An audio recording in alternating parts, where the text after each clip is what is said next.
qué gusto que usted nos acompañe en esta edición nocturna de Noticias Repretel con muchísima información. Iniciamos.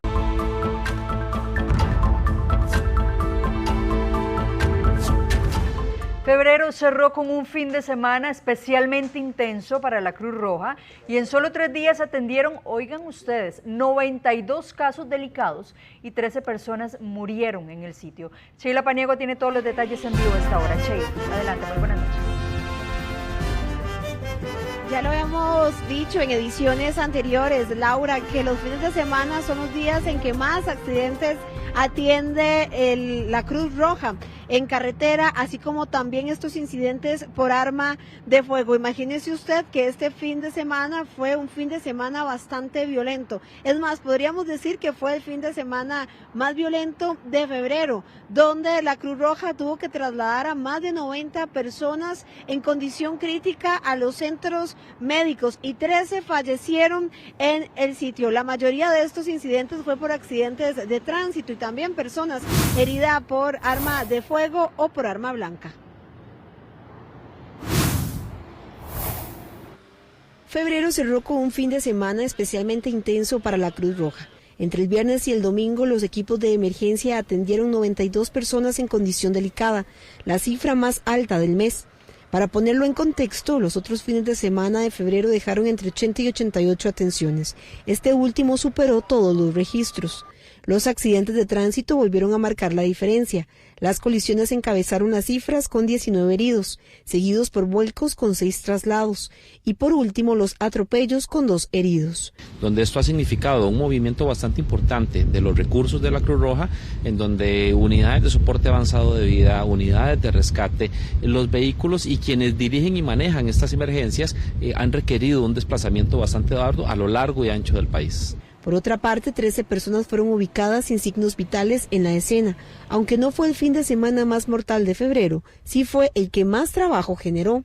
6 de esas personas murieron producto de colisiones y 3 por arma de fuego, siendo estos los incidentes que más están atendiendo la Benemérita. Los excesos de velocidad quedan prácticamente, aunque no es la Cruz Roja quien confirma el momento o por qué se generó el accidente, sin embargo el colapso de la estructura del vehículo demuestra que sí hubo una velocidad bastante alta, puesto que es donde las personas terminan sufriendo las lesiones más complejas, donde requieren ser trasladados en diferentes condiciones y muchas de ellas críticas a los centros médicos. La conducción preventiva no está siendo en este momento uno de los mejores ejemplos. Con el tema de accidentes de tránsito, la Cruz Roja insiste en la prevención para evitar que estas cifras continúen aumentando.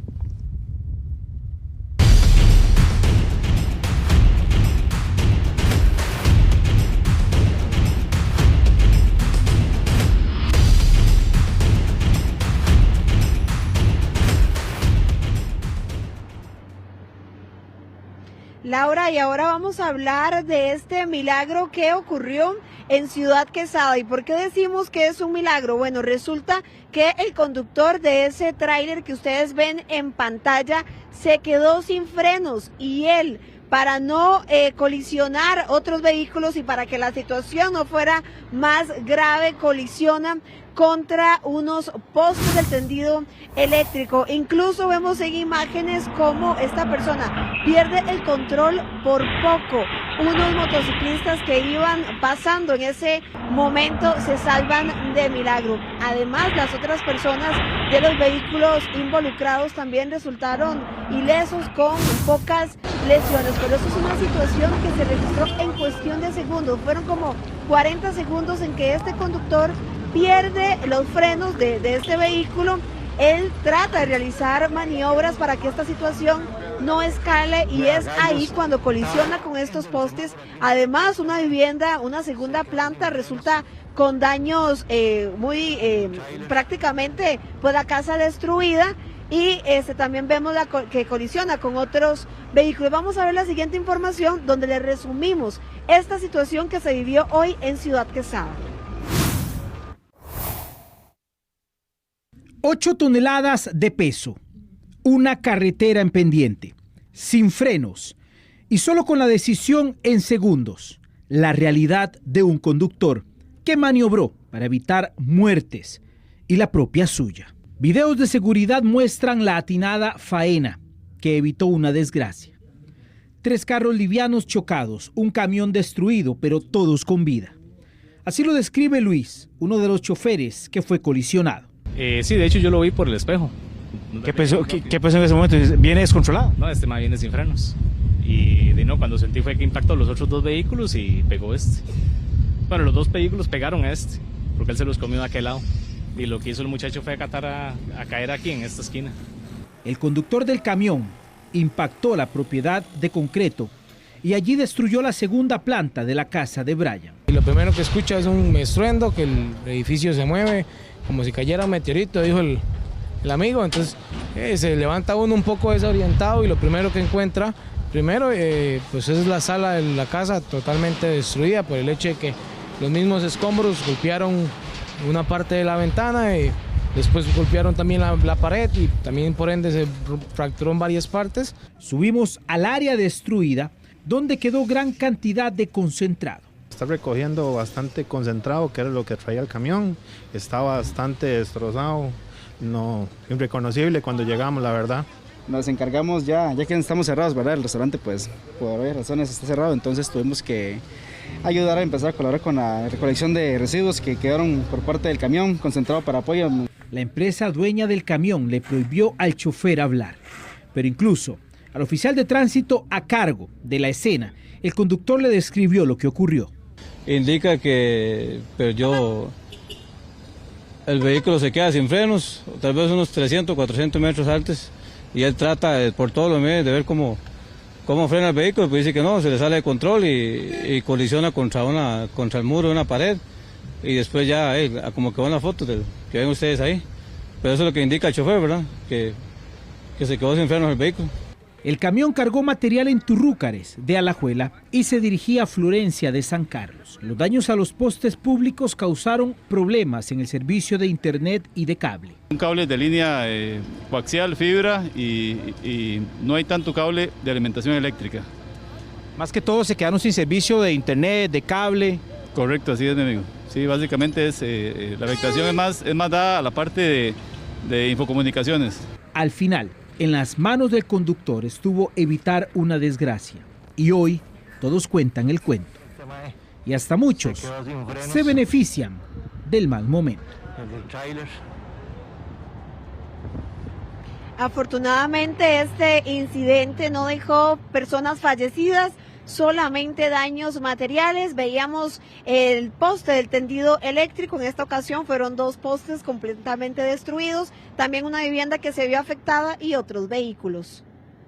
2 agentes del OIJ expertos en escena del crimen rindieron testimonio en el juicio que se sigue por el femicidio de Nadia Peraza.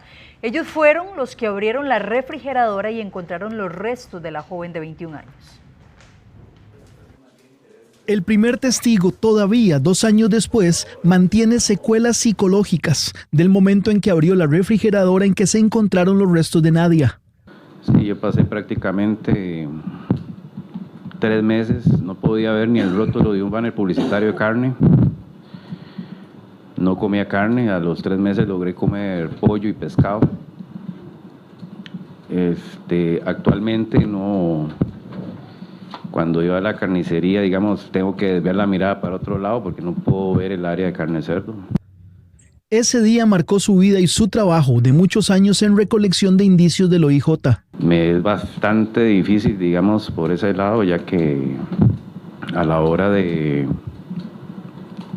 se vienen esas imágenes, ¿verdad? Y actualmente, digamos, cerdo yo no lo consumo, prácticamente. Por recomendación, digamos, de psicólogo y todo, he tratado de trabajar con las herramientas que me han dado para poder abarcar y salir adelante con eso, pero aún así es bastante complicado.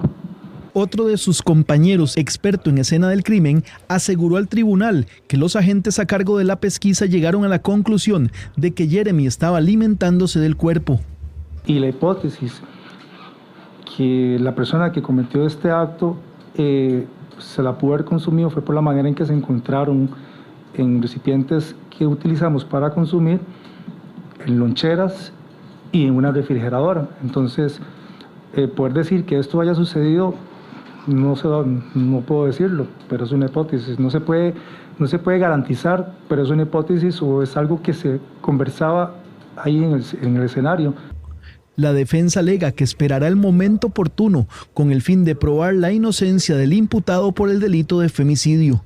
Esta representación le puede reiterar que considera que don Jeremy Busano Paisano es inocente de todos los hechos que se le vienen atribuyendo. Eso lo tengo para las conclusiones y son detalles que no podría informarles ahorita porque son parte de las conclusiones.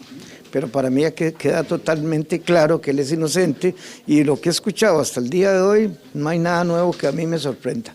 Uno de los elementos que espera explotar en conclusiones, es decir, al final del juicio, es la apertura de la refrigeradora sin orden de un juez. Era lógico que había que conseguir una orden de un juez para abrir esa refrigeradora. Si ya andaban los indicios correspondientes que podía estar un ser humano ahí, pues lo lógico es nada más de custodiarla y pedirle al juez que dé la orden. Solo quedan 3 testigos más, el padrastro de Jeremy, un exnovio de Nadia y un agente judicial. Luego testificarán 10 peritos expertos en ciencias forenses. Y el meteorológico prevé una semana con condiciones estables en todo el país. Eso sí, las ráfagas de viento serían fuertes y podrían alcanzar los 100 kilómetros por hora.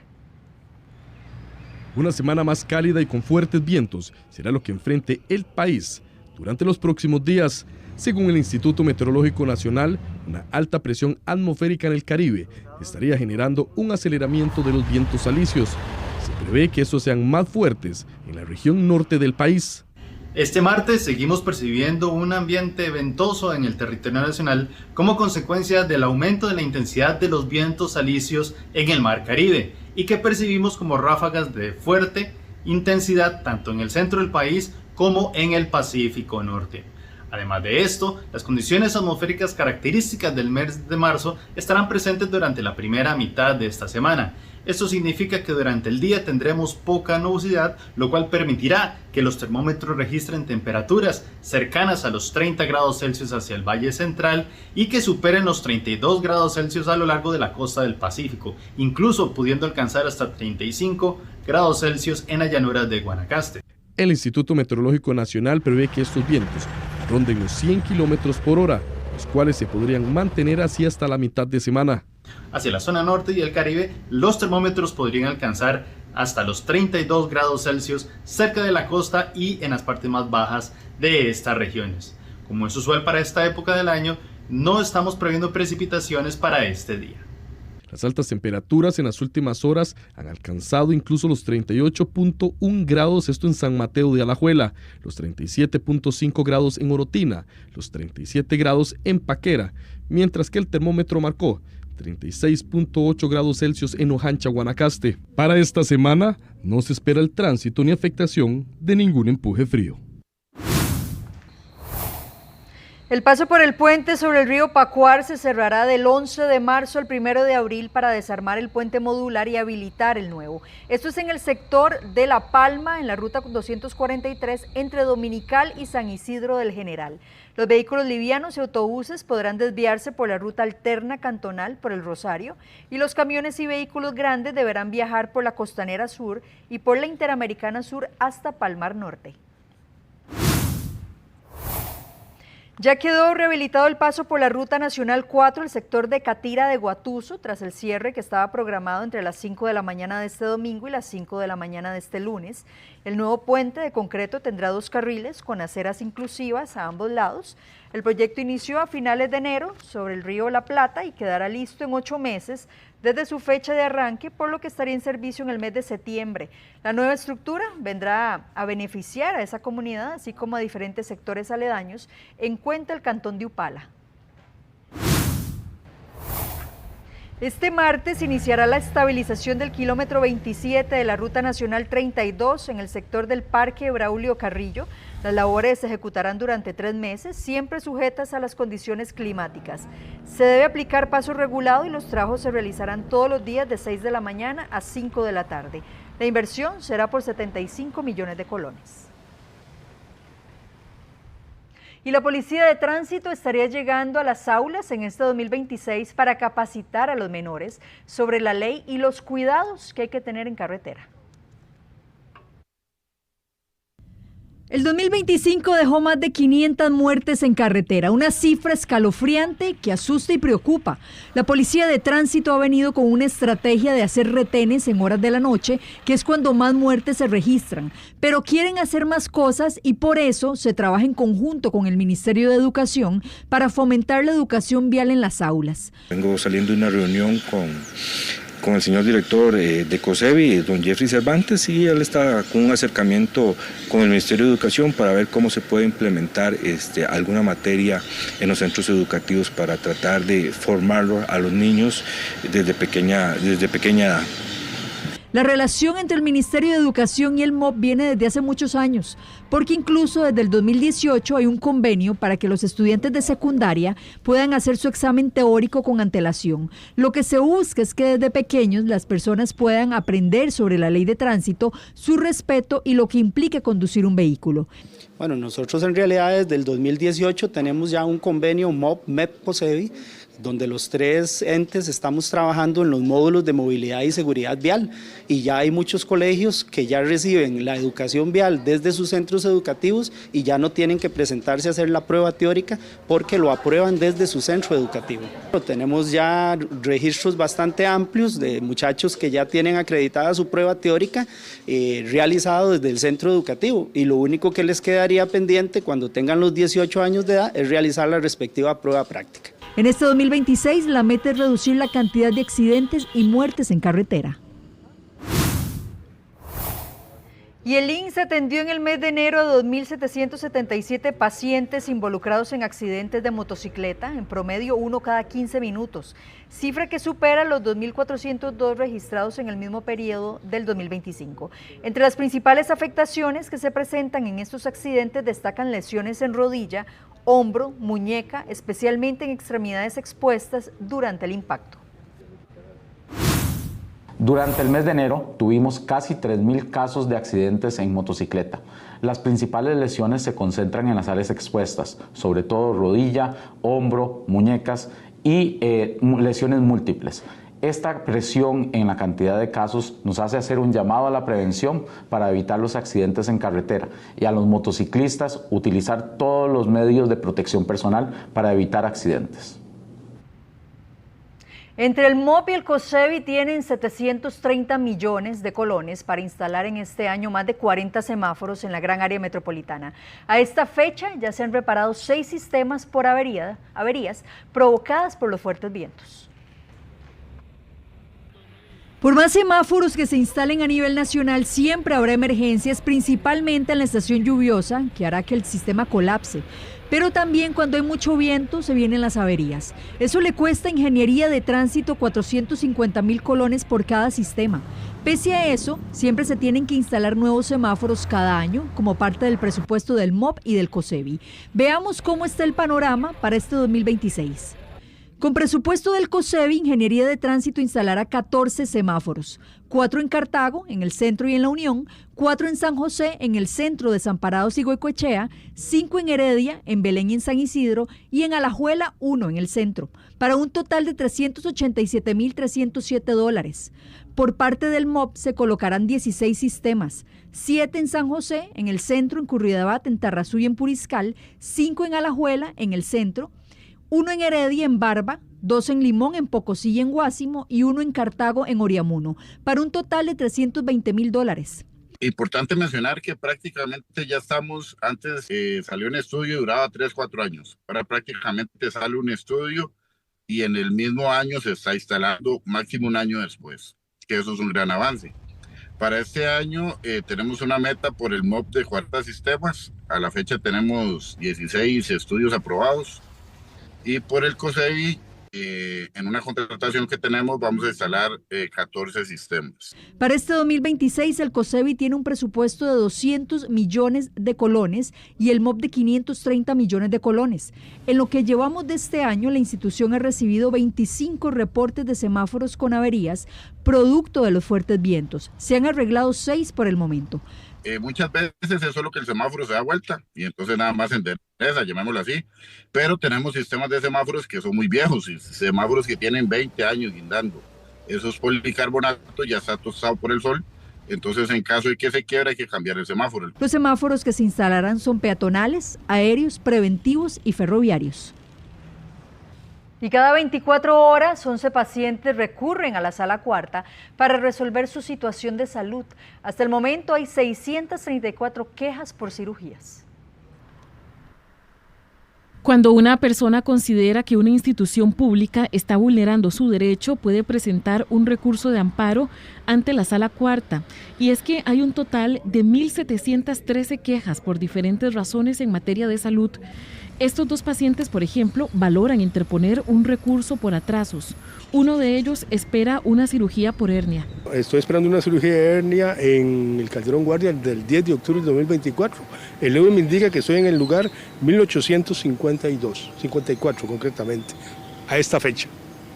¿Cómo ha sido ese proceso suyo? ¿Cómo hace usted con los dolores a la espera de que lo llamen en el hospital? Ya sí, he estado en la espera, de vez en cuando he ido a emergencias, pero me indican los médicos que hay que esperar.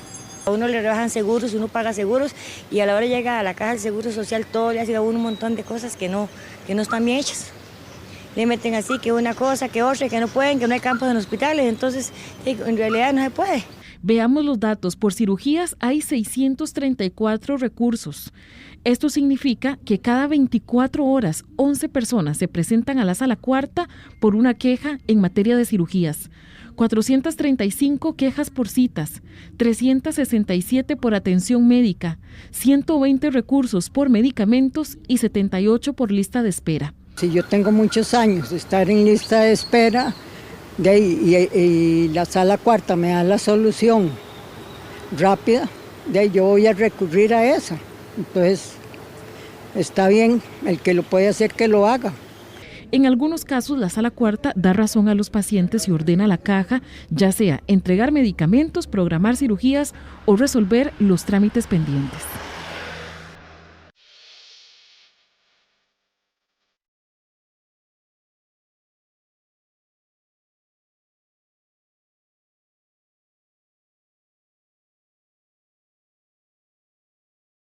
Los especialistas advierten sobre el aumento de casos de cáncer de tiroides en el país. Solo en el 2025 se registraron más de 16,000 casos. Precisamente, Khaled Barquero tiene todos los detalles desde nuestra sala de redacción. Khaled, ¿qué tal? Muy buenas noches.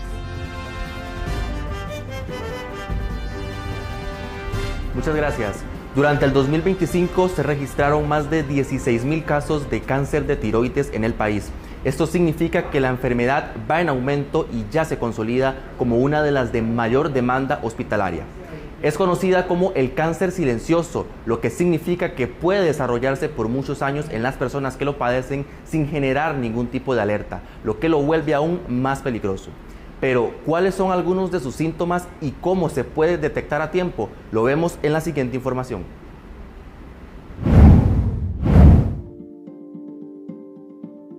El cansancio constante, la ansiedad o los cambios de ánimo son indicios de que nuestro cuerpo no está bien. Estas señales podrían estar relacionadas con el cáncer de tiroides, uno de los más frecuentes y el que más afecta a las mujeres. El 70% de las personas que padece esta enfermedad podría nunca presentar algún síntoma, mientras que el 30% puede percibir una pequeña pelotita en la garganta, conocido como nódulo. Durante el 2025 se registraron en nuestro país más de 16,700 casos de cáncer de tiroides, lo que lo consolida como uno de los de mayor demanda hospitalaria. ¿Cuáles son algunos de sus síntomas? Algunos otros síntomas que pueden haber que son un poco más tardíos, es decir, que quiere decir que hay una enfermedad un poco más avanzada, son por ejemplo disfonía, que quiere decir ronquera, o una sensación de masa al tragar. Las personas también pueden experimentar un bulto o inflamación en su cuello o una fatiga inexplicable. ¿Cómo se puede detectar a tiempo? El cáncer de tiroides puede desarrollarse por varios años sin causar ningún tipo de alerta, lo que lo vuelve aún más peligroso. Por eso es importante que las personas se realicen chequeos médicos constantes, ya que si se identifica a tiempo hay posibilidades de recuperación. El cáncer de tiroides casi siempre se trata con una cirugía y en la mayoría de las personas hasta ahí llegó el tratamiento. Es un tratamiento que usualmente cura a la mayoría de las personas. Escuchar a nuestro cuerpo y acudir constantemente a citas médicas puede marcar la diferencia en nuestra salud. A cuidarnos todos. Seguimos con más de Noticias Repretel. Así es, Khaled, muchísimas gracias. A esta hora hacemos un corte comercial, ya casi regresamos.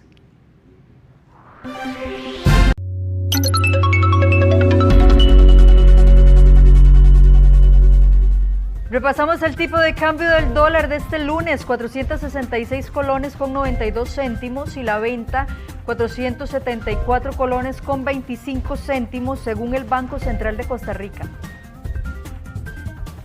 El saldo de los créditos de vehículos en dólares ha aumentado un 60% en los últimos años. Por ende, hay muchísimos carros en carretera y se ven todos los días. Así que Génesis Castillo tiene todos los detalles de esta información. 97% de los deudores en dólares de préstamos de vehículos no generan sus ingresos en esa moneda, según la información disponible en la web de la SUGEF. Es decir, están expuestos a las variaciones en el tipo de cambio. Que hay una gran cantidad de personas que se apalancan en dólares, pero que ganan en colones. Estamos hablando de personas que han cruzado justamente esa moneda de un lado al otro, que si bien es cierto, hoy tenemos una facilidad de poder ganar en colones y pagar menos en dólares porque el tipo de cambio está más barato, eso no quiere decir que no exista algún tipo de volatilidad. De diciembre de 2022 a diciembre del 2025, el saldo de la cartera de crédito en dólares de vehículos creció un 60% en deudores físicos que no ganan en moneda extranjera. Por ejemplo, si vemos el crecimiento convertido en colones, el saldo adeudado aumentó de 397.000 millones de colones a 637.000 millones de colones según la SUGEF. Muchos aprovechan la caída en el dólar para recurrir a estos préstamos. Para las personas que tienen ingresos en colones deben alinearse y sus créditos deben estar en colones para no incrementar o incluir más bien riesgos cambiarios dentro de su flujo. Asimismo, se han flexibilizado las condiciones. Sin embargo, lo que dicen muchos conductores es que hay demasiados vehículos en la calle. Y es que hay que tomar en cuenta que el dólar puede aumentar y habría que lidiar con esas variaciones en las cuotas. La gente se atreve justamente a buscar ese financiamiento en moneda extranjera porque está aprovechando puntualmente una situación en la cual el tipo de cambio está bastante barato. Claramente son financiamientos de corto plazo que lo dan los autos o los automóviles, muy diferente a los 30 años que se dan a nivel hipotecario. El dólar sigue cayendo a niveles no vistos en 20 años, rondando los 470 colones, lo que ha beneficiado a los que optaron por este tipo de financiamiento en moneda extranjera. Y Recope advierte que los combustibles subirían de precio si el conflicto en el Medio Oriente se extiende. El precio del petróleo ya subió un 8%. 3 buques fueron atacados cerca del estrecho de Hormuz durante el fin de semana, en medio de la escalada de tensiones entre Irán y Estados Unidos. Tras el ataque, Irán advirtió a las embarcaciones que eviten cruzar el estrecho, una ruta estratégica por la que transita cerca del 20% del petróleo y gas que se comercializa en el mundo. El impacto fue inmediato. Los precios internacionales del crudo se dispararon. Según Recope, el alza llegó hasta un 8%. De mantenerse esa tendencia, la refinadora anticipa un aumento en los precios de las gasolinas y el diésel en el país. Cuando el mercado internacional percibe riesgos en una ruta tan importante para el consumo mundial, aumentan la incertidumbre, los costos logísticos y la presión sobre los precios de referencia. Ese efecto puede trasladarse posteriormente a los ajustes ordinarios de precios que contempla el sistema nacional. Por el estrecho de Hormuz transitan aproximadamente 20 millones de barriles diarios de petróleo y derivados. Esto equivale a cerca de una quinta parte del consumo mundial. Aunque los países productores agrupados en la OPEP han anunciado un incremento moderado en su producción a partir de abril del 2026, los mercados están reaccionando principalmente a la incertidumbre geopolítica y a posibles interrupciones logísticas en rutas estratégicas. En el caso de Costa Rica es importante aclarar que no existe ningún problema de abastecimiento. Un aumento en el precio internacional del barril del petróleo puede impactar directamente el bolsillo de los consumidores. Actualmente, 4 de cada 10 colones del precio final de los combustibles corresponde a la adquisición del producto. Arecep definirá este miércoles los nuevos precios para marzo. Se prevé un incremento de 17 colones en el diésel, de 11 colones en la gasolina regular y de 5 colones en la super. Este ajuste no está relacionado con el conflicto en Medio Oriente, según Recope. Responde a condiciones climáticas adversas que afectaron el mercado internacional en semanas recientes. 7 diputados acordaron remitir al Ministerio Público un informe por la posible comisión de delitos relacionados con daños al Teatro Nacional de Costa Rica, un inmueble declarado Patrimonio Cultural. El exdirector del Patrimonio Cultural, Diego Meléndez, aseguró que durante los trabajos de restauración se pintaron las rejas sin respetar su originalidad y sin estudios técnicos previos. En la sesión se señaló que había elementos probatorios suficientes para comunicar formalmente los hechos y que podrían estarse violentando la ley que protege el patrimonio histórico. Lo que era el Centro de Investigación y Conservación del Patrimonio Cultural del Ministerio de Cultura y Juventud, que fue que fue creado por una ley y que durante esta administración fue degradado y ahora se llama Dirección de Patrimonio. Y todo, básicamente está todo bajo el mando del ministro. Las cámaras de radio celebraron el fallo de la Sala Constitucional que anuló la subasta de frecuencias porque aparentemente excluye medios pequeños y regionales. El fallo de la Sala Cuarta, que dejó sin efecto la licitación para asignar las frecuencias de radio y televisión, generó reacciones inmediatas. Una de ellas fue de la Cámara Nacional de Radiodifusión, Canara, que la recibió con satisfacción. Canara expresa que queda pendiente la lucha jurídica contra la infame y arbitraria actuación administrativa que pretende desconocer el derecho a la prórroga de concesiones. Esa satisfacción responde principalmente a la situación de los medios pequeños, sobre todo emisoras de radio, que podían quedar fuera del proceso al no tener capacidad para asumir los montos mínimos exigidos.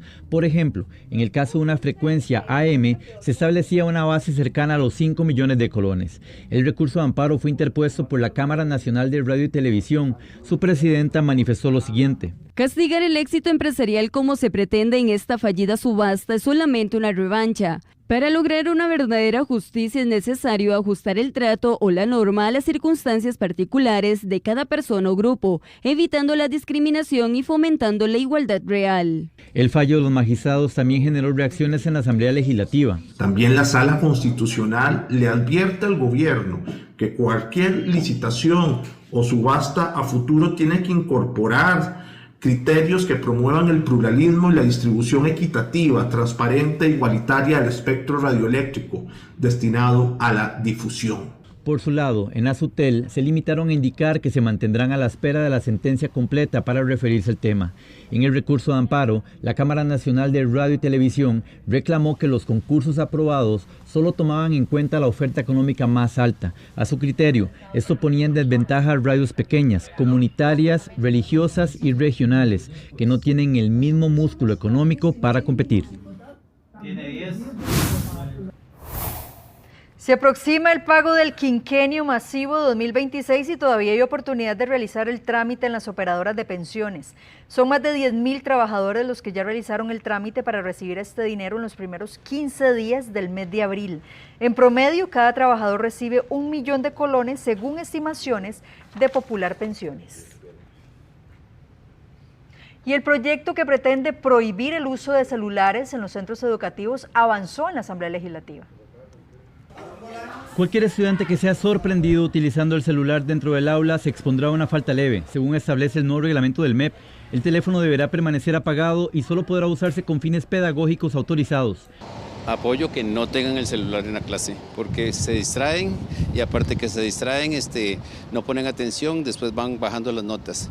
El celular es para una emergencia. De hecho, mi sobrino está en el Don Bosco y tiene que tener celular, pero no lo pueden usar en la clase. Pero si el dispositivo se utiliza para acoso o bullying, la falta pasará a ser grave. Bueno, yo pienso que sí deberían permitirlos, ¿verdad? No en el trayecto en que ellos están en clases, pero sí andarlo porque a veces surgen emergencias, cosas que se salen de las manos y pues uno necesita estar comunicado con los hijos, puesto que ahora el país está demasiado peligroso. Hay muchas circunstancias que se dan tanto fuera de las instituciones como dentro. En paralelo, los diputados avanzan con un proyecto que busca prohibir por norma el uso de estos dispositivos en centros educativos. La iniciativa ya fue dictaminada de forma positiva. Sí, estoy de acuerdo. ¿Por qué? Porque primero el estudio y después el celular. Usted, señora, ¿qué opina de este proyecto de ley, prohibir el celular en las aulas? Estoy de acuerdo, yo también, porque hay mucha alcahuetería con eso de los teléfonos, hay muchas cosas que los chiquitos arriesgan. Se ha demostrado estadísticamente con la UNESCO y con la OCDE que la prohibición de esos artefactos mejora la calidad de la educación. El texto también contempla excepciones. El celular podrá utilizarse cuando sea estrictamente para fines pedagógicos. Nos vamos, muchísimas gracias por su compañía, los esperamos este martes 5:50 de la mañana. Muy buenas noches, feliz descanso.